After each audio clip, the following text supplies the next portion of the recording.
Hey guys, welcome to a brand new video. Today I'm going to be explaining why the Meowth Payday farming method can still be useful for you in PokéMMO. Now let's be real right away. This is not one of the best money making methods in the game.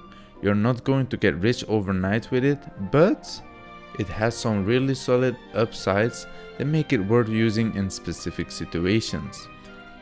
For example, if you're shiny hunting single Pokemon, and I want to be clear here, this method does not apply to hordes, or if you're searching for legendaries or even farming specific items like heart scale or pearls, Payday can be a great bonus.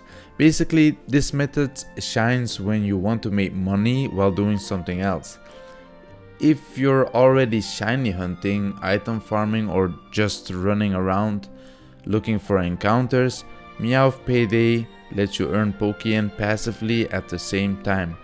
So how does Meowth's Payday actually work in PokéMMO? It's very simple.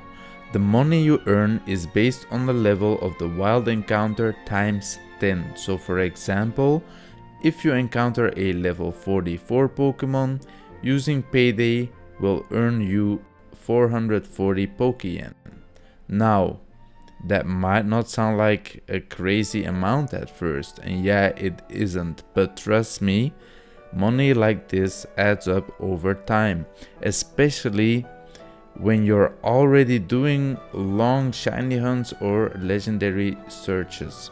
You're basically turning every single encounter into extra profit, and over hundreds or thousands of encounters, that PokéYen really starts to stack up.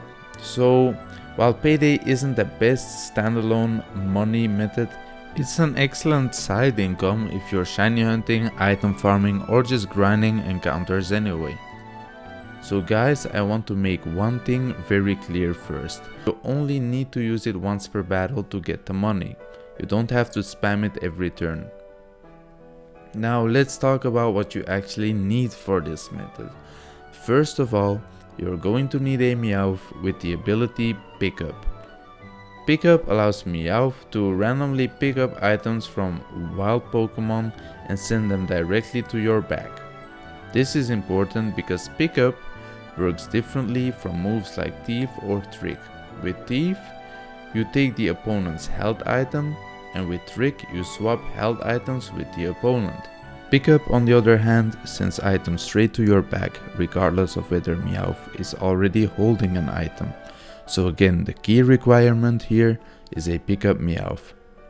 IV wise, you'll ideally want a Meowth with high attack, speed and HP. If you want to optimize it further, you can max out speed and attack, but this is not mandatory. It just makes things smoother. You can also give your Meowth health items to make it stronger, like Silk Scarf to boost normal type moves or a Choice Band for extra attack power. I recommend using these items in zones where item farming isn't that important, and this will become clearer later in the video. Other useful things to have while doing Payday farming include a Teleport Pokemon or Teleport Ocarina for quick exits, a catching Pokemon in case you encounter a shiny or a legendary, and optionally multiple Meowths, which helps if one of them faints. Oh, and one last thing, make sure your Meowth is really high level, ideally around level 100, to maximize the money you earn with Payday. Of course, all of this is just advice. You don't need to follow every single step here for the method to work. These are just quality of life improvements. So now we're going to talk about the items you can get from some of the most well-known locations where people go Payday farming with Meowth. Undella Bay in Unova, Five Island in Kanto, Artisan Cave in Hoenn, Berry Forest in Kanto, Dragon Spiral Tower in Unova, and honestly, you can do this pretty much wherever you want. These are just some of the popular spots because they have interesting Pokemon or interesting item drops. Important tip, make sure your Meowth knows Payday, since that's how you earn money from wild encounters. You will also need moves like Thief or Covet. Covet gives extra stab damage, which you'll use to grab extra items from the Pokemon you encounter. But remember, the key is still having pickup as the ability. Now I will show you a list of items you can get from the locations I mentioned earlier. Feel free to pause the video if you need to, and after that we'll talk about why you would want to farm in these specific locations. Okay, so Undella Bay. You will mainly go here for the items. You use Payday on everything that is not a Shelter or a Love Disc. For Shelter, use Payday first, then Covet or Thief, which gives you a chance to steal a pearl or a big pearl. For Love Disc, you do the opposite. Use Covet or Thief first, since it can hold a heart scale. In double battles, just act accordingly, depending on what Pokemon you're facing. The reason for this is simple. Pearls, big pearls and heart scales sell for good money. Heart scales can be sold on the GTL, and pearls and big pearls can be sold for solid profit as well, making Undella Bay a very strong spot for item-based income. Dragon Spiral Tower.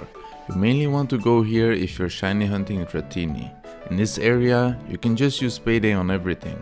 On top of that, pickup gives you a chance to find items like Dragon Scale or Dragon Fang while you farm. 5 Island. This spot is mostly about encountering a lot of cool average Pokemon while shiny hunting. Here, you'll mainly just use Payday, and you guys already know what to do if you run into a Shelter or Love Disc in any of the spots I'm mentioning right now. Just follow the same Payday, Thief or Covet order I explained earlier. Artisan Cave. People mainly come here for the chance to find a shiny Smeargle. You can simply just use Payday here while farming encounters. Berry Forest.